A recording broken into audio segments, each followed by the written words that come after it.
You gotta sit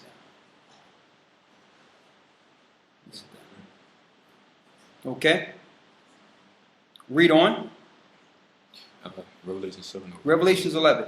Revelations chapter 11, verse 3. Go ahead. And I will give power unto my two witnesses. When it says, I will give power unto my two witnesses, we're going to show you what this means.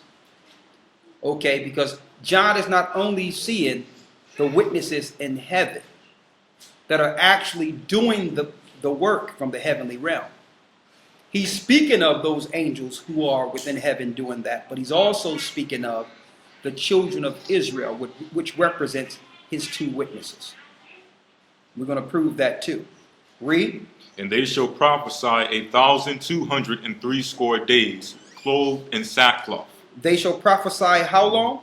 1,260 days, clothed in sackcloth. That 1,203 score days, which is 1,200, a score is 20, 3 score is 60, 1,260 days clothed in sackcloth.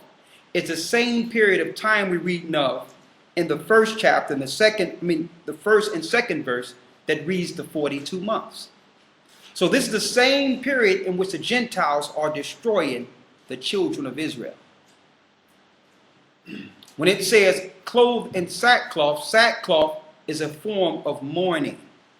So God's people are in mourning all over the earth. And when it says shall prophesy, through each empire, God's people have awakened. Small in number, but they have awakened. And they was prophesying against governments, and the government would destroy them. A perfect example, King James was going against the Roman Catholic Church. They destroyed him. On and on and on, up until our time. We had small lights that came that the Roman Empire or the New World Power called America or Europe stamped out. You had Nat Turner, who believed in the Bible. They destroyed him. All right?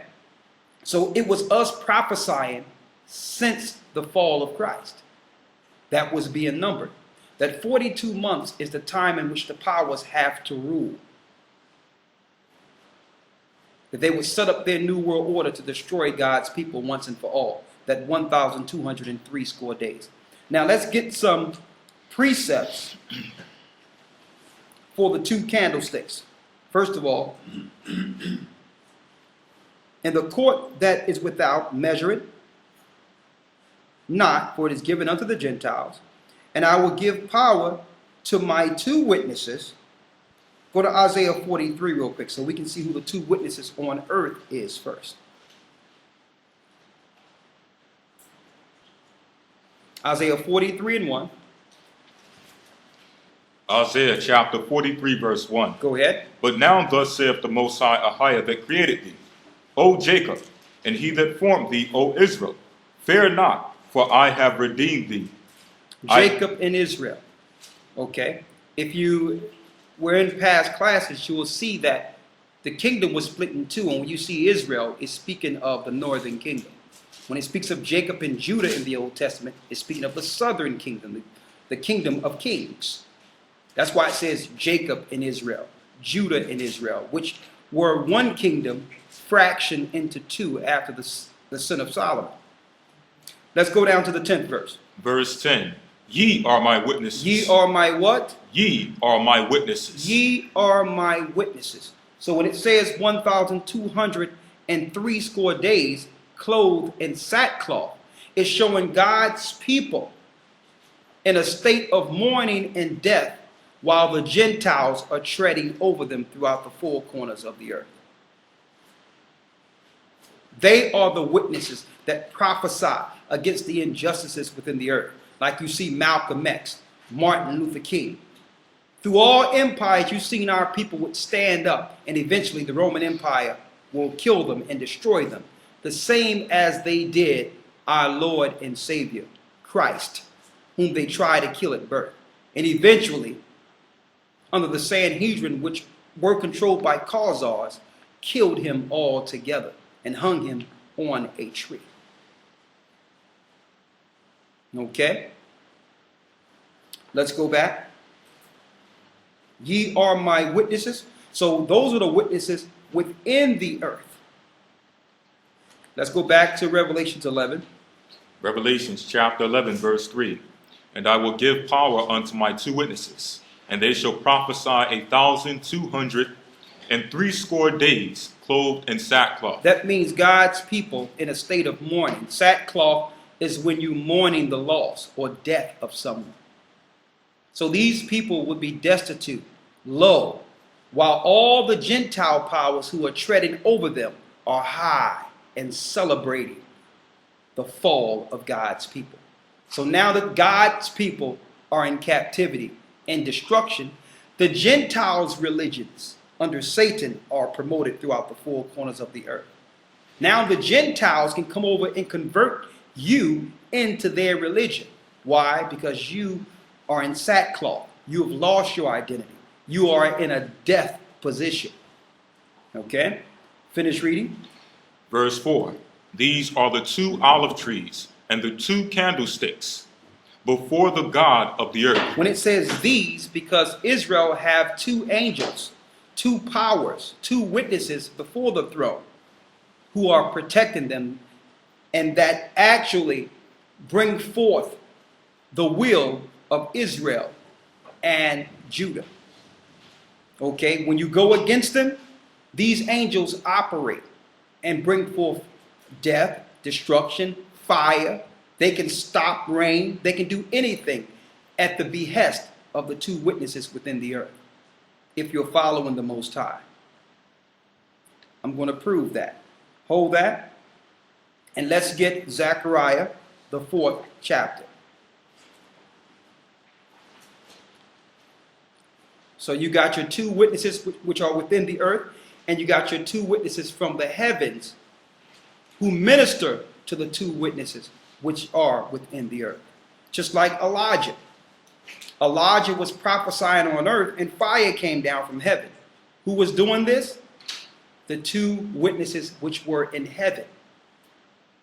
They were executing the power to confirm the Most High's prophet. Let's read it. Zechariah chapter 4, verse 1. Go ahead. And the angel that talked with me came again and and waked me, as a man that is wakened out of his sleep. Verse 2. And said unto me, What seest thou? What seest thou? And I said, I have looked, and behold, a candlestick all of gold, with a bowl upon the top of it, and his 7 lamps thereon, and 7 pipes to the 7 lamps, which are upon the top thereof. And we know those seven lamps represents the 7 lights or 7 angels over the 7 churches in Revelations 1. Each church under Christ had an angel over them. We're reading of it in the Old Testament here. Mm-hmm. They are the eyes of the Lord. Read. Verse 3. And 2 olive trees upon it. Two olive trees upon it. Go ahead. Upon the top thereof. The right side of the bowl, and the other upon the left side thereof. Go ahead. So I answered and spake to the angel that talked with me, saying, What are these, my Lord? Verse 5. Then the angel that talked with me answered and said unto me, Knowest thou not what these be? Don't you know what these 2 candlesticks are? Read. And I said, No, my Lord. Verse 6. Then he answered and spake unto me, saying, This is the word of the Most High Ahiah unto Zerubbabel, saying, Not by might, nor by power, but by my spirit, saith the Most High of hosts. Who art thou, O great mountain? Before Zerubbabel thou shalt become a plain. And he shall bring forth headstone thereof with shouting, crying, grace unto it. Moreover, the word of the Most High Ahiah came unto me, saying, The hands of Zerubbabel have laid the foundation of this house. His hands shall also finish it, and thou shalt know that the Most High Ahiah of hosts have sent me unto you. Verse 10. For who hath despised the day of small things? For they shall rejoice and see the plummet in the land of Zerubbabel within those 7. With those 7, Go ahead. They are the 7 angels that will destroy the powers of Zerubbabel. Go ahead. They are the eyes of the Lord, which run to and fro through the whole earth.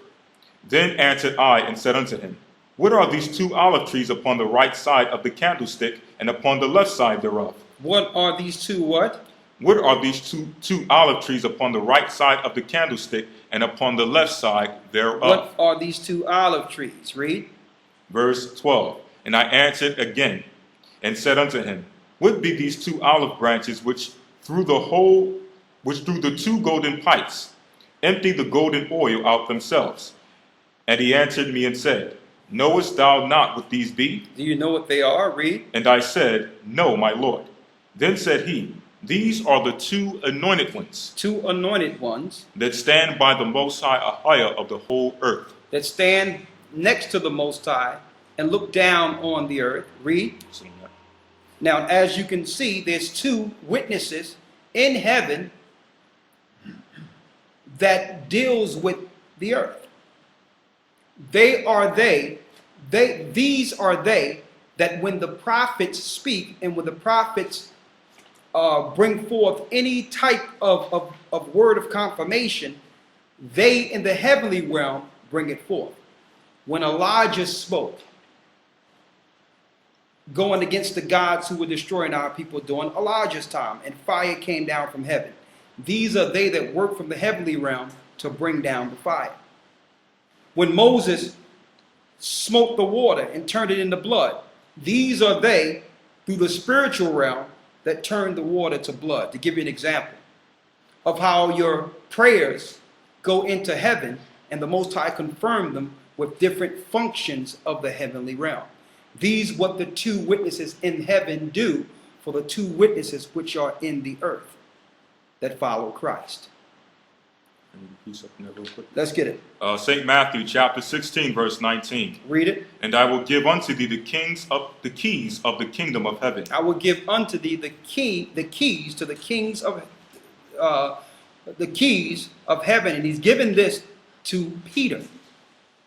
Read. And whatsoever thou shalt bind in earth, and whatever you bind in earth, the same as the prophets did in the past, read, shall be bound in heaven. Shall be bound in heaven.